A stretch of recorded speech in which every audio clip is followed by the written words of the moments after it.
Irina Sendler, the woman who saved the children of Warsaw. In 1939, Germany invaded Poland, and the streets of Warsaw were filled with Nazi uniforms. During those first months of war, Jewish families were forced into ghettos and later deported to so-called work camps, which were, in reality, death camps. Among those who witnessed this was a young social worker named Irina Sendler. Through her Jewish friends and colleagues, Irina quickly learned of the horrors inside the Warsaw ghetto. She saw children dying of hunger and families being sent to the trains that led to death. The only way to save them was to smuggle them out. But this was punishable by death under Nazi law. The secret operation begins. When the Warsaw ghetto was sealed in 1940, Irina began entering it using false documents. As a social worker, she had permission to deliver medicine, food, and clothes, but her true mission was far more dangerous: to rescue children. Together with her underground network, she developed creative ways to smuggle children out.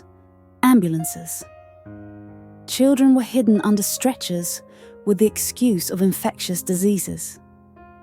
Boxes and suitcases. Babies were placed in toolboxes, large sacks, or suitcases. Sewers and secret tunnels. Older children escaped through underground routes. The barking dog trick.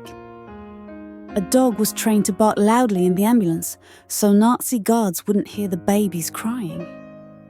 2,500 children saved.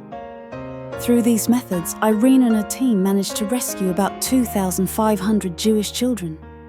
Each child was given a false identity and placed with Christian families, convents, or orphanages. But Irina also wanted to preserve their real identities so they might one day be reunited with their families. She wrote down each child's real name alongside their false name on small slips of paper, sealed them in jars, and buried them beneath an apple tree. Arrest and torture. In 1943, the Gestapo caught Irina. She was brutally tortured. Her legs and arms were broken, but she never revealed the location of the jars. Eventually, she was sentenced to death. Miraculously, members of the Polish resistance bribed Nazi guards and managed to free her. From then on, she lived under a false identity until the war ended. When peace finally returned, she dug up the jars. Thanks to those lists, many children were reunited with their surviving families.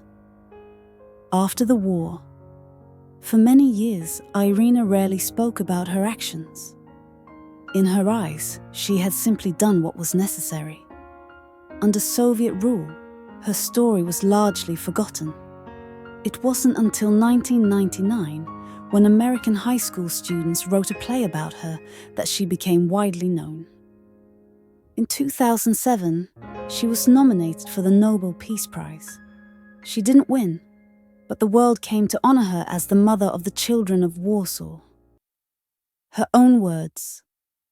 Years later, Irina said, "I am not a hero. The screams of the children I couldn't save still haunt me." Irina Sendler's story is one of quiet heroism. She carried no weapon, yet with courage and compassion, she managed to change the fate of thousands.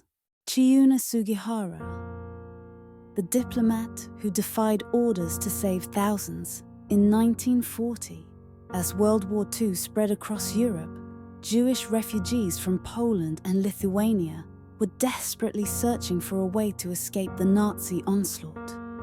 Borders were closing, and most nations turned them away.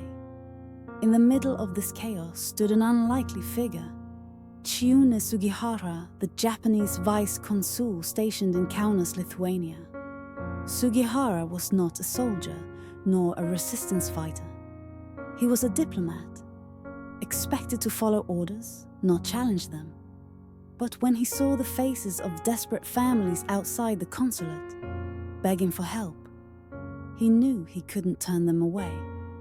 The impossible request? Refugees came to him with one request: transit visas through Japan. With these papers, they could travel across the Soviet Union, pass through Japan, and find safety in places like Shanghai or Curacao.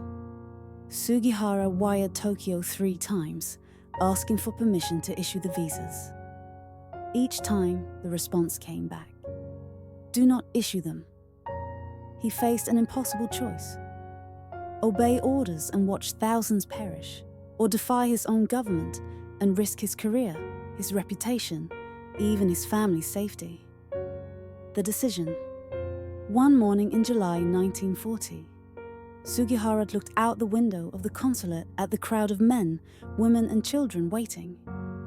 He turned to his wife, Yukiko, and said, "If I don't do it, I will be disobeying God. If I do, I will be disobeying my government. I have decided to disobey my government." And so he began. Day after day, from morning until late into the night, Sugihara sat at his desk, handwriting transit visas. Each one took precious time, but he refused to stop. 6,000 lives saved. In just a few weeks, he wrote thousands of visas, so many that his hand became swollen and cramped. His wife massaged his fingers so he could keep going. Refugees clutched the papers as if they were life itself.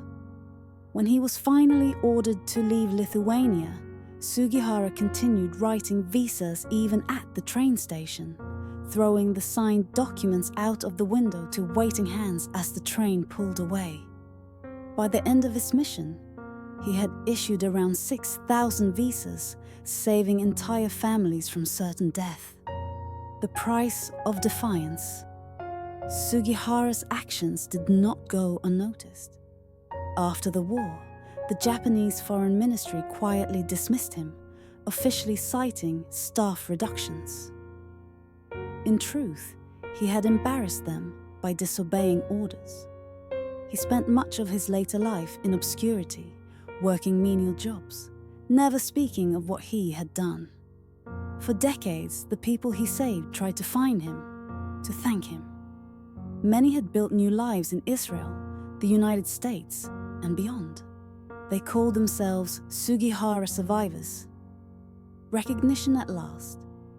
In 1985, long after the war, Israel recognized Chiune Sugihara as righteous among the nations. Survivors and their children, thousands of them, finally told the world what he had done. That same year, already old and frail, Sugihara received letters of gratitude from the very families he had saved. He died the following year, but his legacy lived on. Today, it's believed that over 40,000 descendants are alive because of the visas he wrote. His words. When asked why he risked everything, Sugihara gave a simple answer.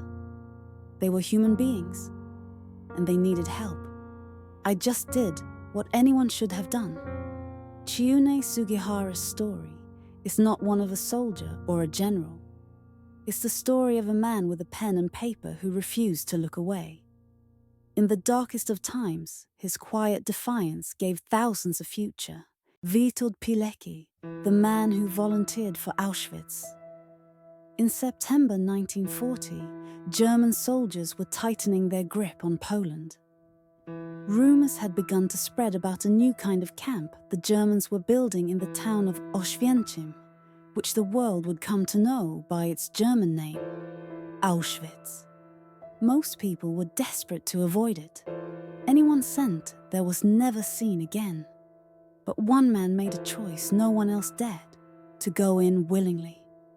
His name was Witold Pilecki, a Polish cavalry officer and member of the underground resistance.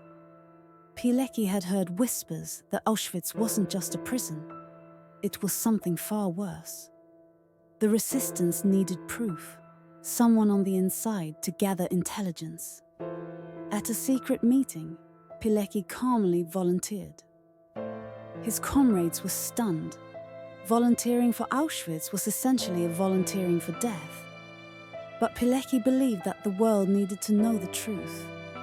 On September 19th, 1940, during a Nazi roundup in Warsaw, he deliberately allowed himself to be caught. Along with 2,000 other men, he was herded onto cattle cars and transported to Auschwitz. There, he was tattooed with a number and stripped of his identity. From that day forward, he was not Witold Pilecki, but prisoner 4859. Life in Auschwitz was a daily struggle to survive. Prisoners were beaten, starved, and worked to death. Disease and brutality were everywhere. But Pilecki never lost sight of his mission. Slowly, he began to build a secret network inside the camp, an underground resistance within Auschwitz itself. Using smuggled notes and coded messages, he documented everything: the torture, the executions, the experiments, the first gassings. His reports were smuggled out and became the first eyewitness accounts of the Holocaust to reach the Allies. Pilecki remained inside Auschwitz for nearly 3 years. He endured hunger, disease, and the constant threat of death, all while leading resistance efforts and sending intelligence to the outside world.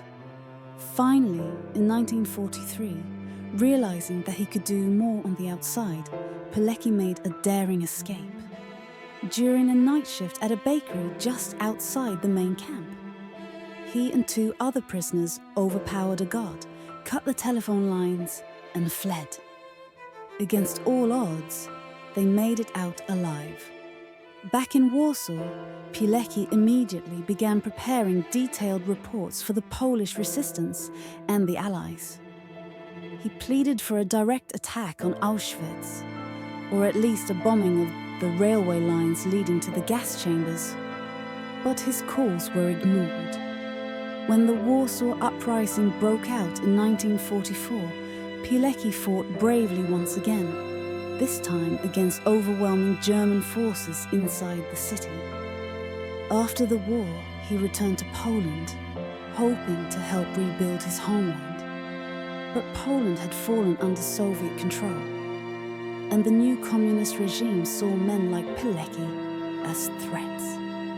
In 1947, he was arrested by the secret police, brutally tortured, and put on a show trial. On May 25th, 1948, Witold Pilecki was executed with a shot to the back of the head. His body was buried in an unmarked grave, his name erased from official records. For decades, even speaking his name in Poland was forbidden. During his trial, after enduring unspeakable torture, Pilecki reportedly said to his wife, "Auschwitz was just a trifle compared to this."